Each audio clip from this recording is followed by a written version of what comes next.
대부분 어머니들께서 아시는 게 어렸을 때는 노출이 중요하다고 하니까 막 노래도 틀어주고 책도 읽어주고 하는데 이 다음이 없어요. 이 다음을 잘 모르시는 거죠.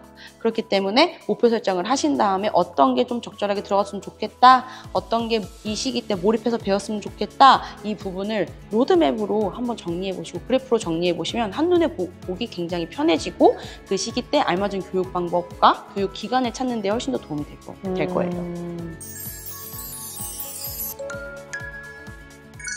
안녕하세요. 헬렌 영어 도서관의 조엔 선생님과 헬레 원장입니다. 안녕하세요, 대표님. 자, 저희가 지난 시간에 목표 설정을 했었잖아요. 대표님이 내 아이 그래프에 대해서 설명해 주신다고 하셨어요. 네, 맞아요. 그래프가 정확히 어떤 그래프를 말씀하시는 걸까요? 그러니까 지금 제가 그때 세미나에서 직접 만들었던 그래프를 오늘은 좀 예시로 보여드릴 예정이에요. 그래프를 그때 말씀드렸을 때 내가 내 아이의 영어 목표를 20살로 잡았을 때, 그러니까 19살 끝자락 20살로 잡았을 때 내 아이가 어느 시점에는 뭘 조금 인텐시브하게 공부했으면 좋겠고 어느 시점에는 뭘 배웠으면 좋겠고에 대한 내용들을 채워나가는 부분으로 들어가고 있어요. 근데 사실은 저희 기관에 다니고 있는 친구들은 제가 상담을 통해서 또 어머니와 소통을 통해서 이 아이들의 영어 목표 지점이 어느 정도인지를 대충 예상은 해요. 그리고 조엔 선생님도 아시겠지만 저희 기관에 보내시는 부모님들 같은 경우는 좀 어느 정도 목표가 조금 명확하세요.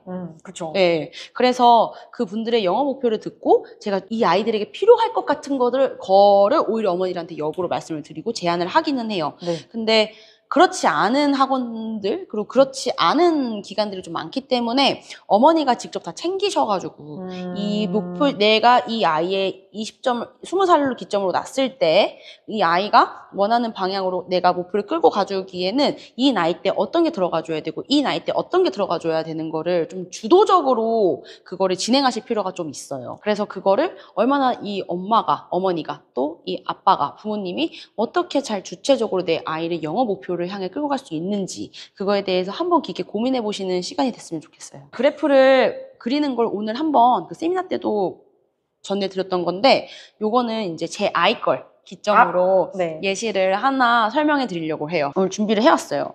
근데 이 그래프를 보면은 맨 끝에 보시면 우리 아이의 얼굴이 있습니다. 그래서 이 다비니의 목표는 해외 대학 졸업을 위한 영어 레벨을 만드는 거예요. 그래서 다비니가 19살 12월이 됐을 때 다비니는 영어가 해외 대학을 졸업할 수준의 영어 레벨을 가지고 있는 게 제가 다비니의 목표를 가지고 있어요. 그래서 밑에 내 아이의 영어 목표 그래프를 보고 20세까지의 아이 영어 실력에 대한 글을 써보자 라고 했거든요. 제가 그때도 이 전 영상에도 말씀드렸지만 이거를 19살 12월로 잡은 이유가 있어요. 부모님들이 이끌어줄 수 있는 시간은 19살 12월이 제일 마지막이 기점이 되고요. 20살 때 정도 된 이후부터는 이제 본인이 정말 관심 있는 친구들, 언어로 얘기하고 싶은 친구들은 아까도 말씀드렸듯이 스피킹 학원을 다니던지 아니면 그 부수적인 수업을 본인이 엑스트라로 진행을 하게 되죠. 그렇기 때문에 이제 그 이후부터는 본인이 그 갈 길을 원하는 바를 잘 알고 있고 그 전인 19살 12월까지는 부모님이 좀 이끌어 가주시는 게 아이에게 굉장히 좋다라고 말씀을 드리고 싶어요. 그래서 19살 12월 20살까지로 기점을 잡아놨습니다. 아이 영어 실력에 대한 글을 써보자고 했는데 저는 다빈이가 19살 12월이 되면 이 얘기를 했으면 좋겠어요. 아니면 또는 20살로 해서 해외 대학을 간다고 가정했을 때 엄마, 나 대학교 공부는 어려운데 영어는 다 알아들어서 수업 따라가는 거 괜찮아. 문제 없어. 엄마, 나 대학교 제 시간에 졸업했어. 나 좀 멋있는 것 같아. 그러니까 수업은 어렵지만 영어 때문에 걸리는 게 없게 만들어주고 싶은 게 다빈이의 목표인 거죠. 물론 수업은 어렵겠죠. 어렵겠죠. 네, 전공 과목이니까 물론 어렵겠지만 영어로 막 이렇게 힘들어하지는 않았으면 좋겠다가 제 사실 이 목표이기는 해요. 그래서 19살 12월까지 다빈이의 목표를 이렇게 두었고요. 이 그래프를 보시면 X축하고 Y축이 있거든요. X축은 나이. 그래서 20살로 이제 진행이 되고 Y축은 퍼포먼스라고 생각하시면 돼요. 내가 이 인풋을 넣어줬을 때 최대치 아웃풋은 1점 정도 될 것 같다. 최대치 아웃풋은 5점 정도 될 것 같다. 라고 해서 아웃풋의 최대치 점수를 넣어주시면 돼요. 저는 다빈이가 1살 때 영어로 조잘 해주기를 넣어놨는데 아무리 다빈이가 아웃풋이 나와봤자 1점밖에 안 나올 것 같아요. 얘 인생에. 그래서 이거를 1점으로 뒀어요. 2살 때도 영어 동화책 읽어주기. 아무리 읽어줘도 아웃풋은 1점?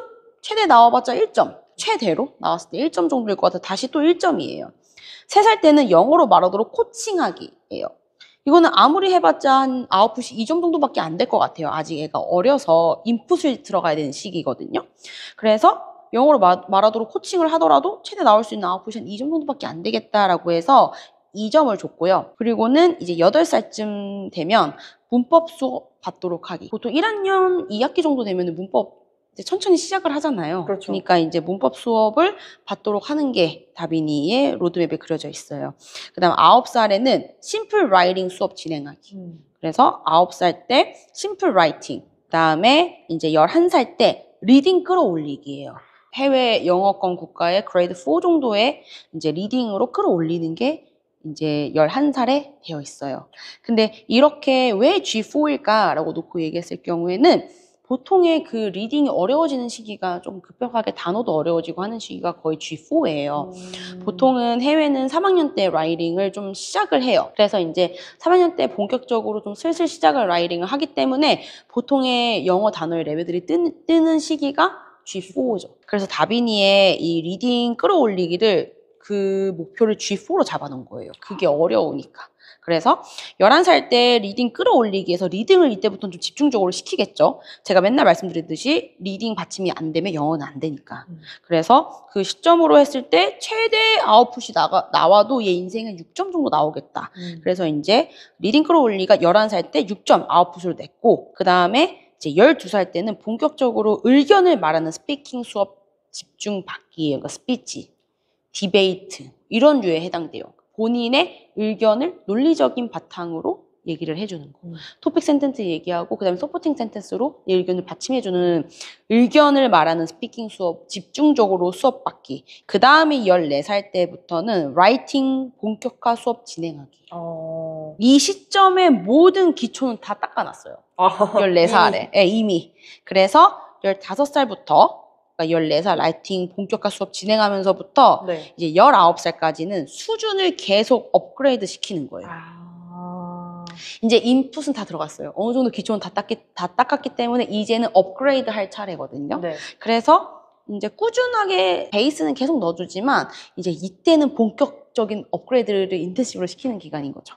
그래서 이제 그게 19살 12월까지 수준 업그레이드 라이팅 진행하기. 모든 자기 개발과 동기부여와 모든 거는 인생의 목표를 찾는 게 굉장히 중요하다라고 얘기를 하는 것처럼 아이들의 영어 교육도 목표를 찾는 게 굉장히 중요해요. 또 목표 지점을 알아야 내가 그 중간중간에 어떤 걸 이 아이한테 채워줄 수 있는지가 좋은 거거든요. 근데 제가 이 세미나를 개최하게 된 이유도 뭐냐면 보통 어머니들은 되게 막연한 목표를 가지고 있으셔서 어떻게 해야 될지를 잘 모르세요. 이제 그러다 보니까 내가 주도해서 우리 아이의 영어 교육 목표의 달성을 이룬다기보다는 굉장히 수동적이죠. 그러니까 그냥 학원 괜찮은데 찾으셔가지고 보내셨는데 이제 막 그냥 아이가 잘하고 있겠지라고 생각하는데 갑자기 이제 5학년 정도 되면은 어머니 이제 문법 무조건 해야 돼요. 중학교 올라가야 돼요. 이러면서 문법을 막 가르쳐요. 이제 그러면 어머니들은 그런가 보다 이제 또 쫓아가시게 되거든요.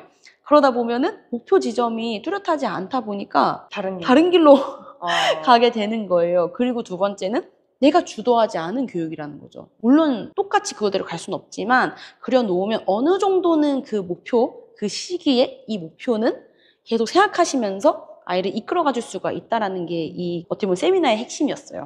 그래서 지금 이 영상을 보시는 분들도 단순하게 그냥 시간에 끌려가진다기보다는 주도적으로 우리 아이의 영어 목표를 이루기 위해 이 시기 때 어떤 게 필요하겠다라는 거를 좀 그려놓는 게 좋으시고요.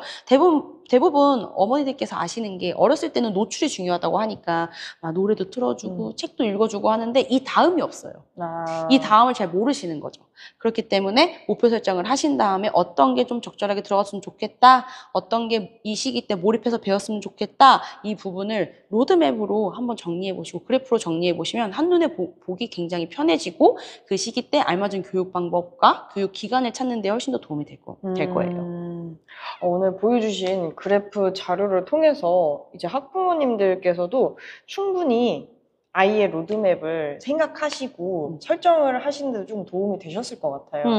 아이들마다 학습 그런 스타일도 다르고 목표, 방향성이 그죠. 다르니까. 네, 맞아요. 다르기 때문에 그 방향성에 맞춘 4가지 방향성? 교육 방법이 있잖아요.